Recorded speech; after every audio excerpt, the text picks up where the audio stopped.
Bonjour mesdames et messieurs et bienvenue dans ce flash d'information. La Centrafrique vote ce mercredi pour désigner son président et ses députés. Les violences communautaires ont fait des milliers de morts et entraîné le pays dans une grave crise. Mais avec ces élections, ce pays va repartir de plus belle, certainement. 30 candidats briquent la présidence. Les membres ou anciens membres du gouvernement de transition n'ont pas été autorisés à se présenter. Le nouveau président burkinabé Roch Marc Christian Kaboré a prêté serment hier mardi en présence de plusieurs chefs d'État, dont le président ivoirien Alassane Ouattara. Son élection, le 29 novembre dernier, avec 53,46% des voix, a mis fin à une année de transition politique au Burkina Faso. Ici, en Côte d'Ivoire, Abidjan est officiellement désigné pour abriter le bureau régional de la Banque panafricaine d'import-export, Afreximbank. Et cette institution a été mise en place pour promouvoir le commerce intra- et extra-africain. Et toute autre chose à présent, la prise en charge des enfants atteints du cancer n'est pas aisée dans notre pays. Faute de moyens, les parents abandonnent le traitement de leurs enfants au centre hospitalier universitaire de Treichville. L'exemple est palpable. Les clubs services et les bonnes volontés sont sollicités. Service cancérologie pédiatrique du CHU de Treichville. Dorcas Senouan, âgée de 5 ans, est là depuis plus d'1 mois. Ça a commencé sur Jean Firon. On a pensé ça, ils ont fait un indigène, ça fait comme si ça avait disparu, ça réapparaît. Je sais plus, bon, ça a pris de l'ampleur. On a fait beaucoup d'examens. Et c'est par la suite qu'ils ont découvert que c'est un cancer. Comme Dorcas, d'autres enfants souffrant du cancer sont hospitalisés dans ce centre. Le traitement est coûteux, selon les parents. Que la petite fillette soit totalement guérie, il nous faut au moins la somme de 3 millions, comme a été demandé par les médecins.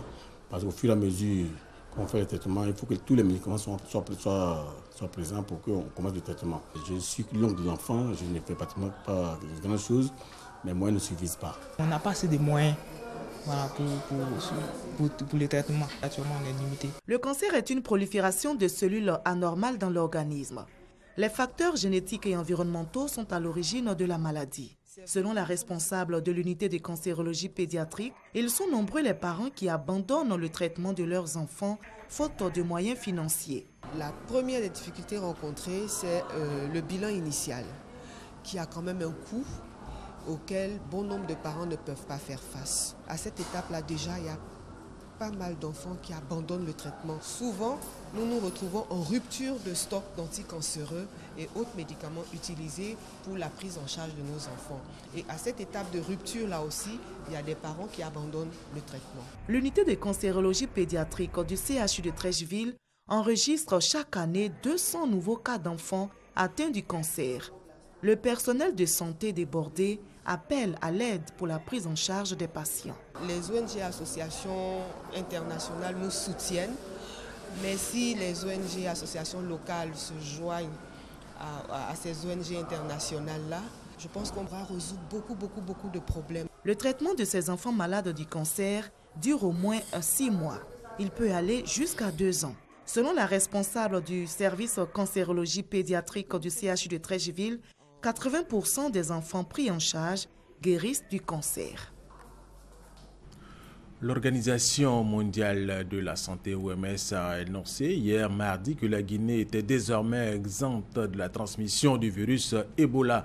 Une période de 42 jours, soit 2 fois la période d'incubation, a été observée depuis que la dernière personne infectée a été testée négativement pour la seconde fois. Et nous allons terminer avec cette information. Les graves inondations qui frappent la zone située à la frontière du Brésil, de l'Argentine, du Paraguay et de l'Uruguay ont fait 2 morts de plus au Paraguay. Des dizaines de milliers de personnes sont sans abri. Le bilan de ces inondations s'élève à 6 morts au Paraguay et à 12 au total dans les 4 pays. Et c'est la fin de ce flash d'information. Merci de l'avoir suivi. Je vous retrouve tout à l'heure à 13h.